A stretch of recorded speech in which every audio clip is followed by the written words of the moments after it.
నమస్తే, welcome to E6 TV. నేను Varalakshmi. Delhi CM పదవిపై నెలకొన్న సస్పెన్స్ కు తెరపడింది. బీజేపీ శాసనసభాపక్షం రేఖా గుప్తాను సీఎంగా ఎన్నుకుంది. ఇకపై ఢిల్లీ పాలన ఎలా ఉండబోతుంది? పూర్తి వివరాలు ఈ వీడియోలో తెలుసుకుందాం. ఢిల్లీలో ముఖ్యమంత్రి పదవిపై నెలకొన్న ఉత్కంఠకు బీజేపీ తెరదించింది. రేఖా గుప్తాను సీఎం పదవికి బీజేపీ శాసనసభాపక్షం ఏకగ్రీవంగా ఎన్నుకుంది. బీజేపీ అధిష్టానం అధికారికంగా ఆమె పేరును ప్రకటించింది. రేఖా గుప్తా ముఖ్యమంత్రిగా ప్రమాణ స్వీకారం చేయనున్నారు. ఇటీవల జరిగిన ఢిల్లీ అసెంబ్లీ ఎన్నికల్లో బీజేపీ 48 సీట్లు గెలిచి స్పష్టమైన మెజారిటీతో అధికారాన్ని సాధించింది. ఈ విజయం తర్వాత సీఎం ఎవరు అన్న ఉత్కంఠ నెలకొంది. చివరికి బీజేపీ అధినాయకత్వం రేఖా గుప్తాకు మద్దతు ప్రకటించి ఆమెను సీఎంగా ఎంపిక చేసింది. రేఖా గుప్తా బీజేపీలో అనుభవం ఉన్న నేతగా పేరుగాంచారు. ఆమె మునుపటి రాజకీయ ప్రస్థానం, పార్టీకి చేసిన సేవలను గుర్తించిన బీజేపీ ఆమెను సీఎం అభ్యర్థిగా ప్రకటించింది. రేఖా గుప్తా ఢిల్లీలో బీజేపీ బలపాటు పెంచడంలో కీలక పాత్ర పోషించారు.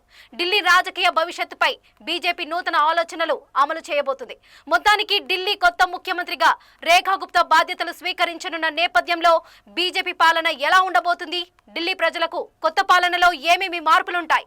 వేచి చూడాలి.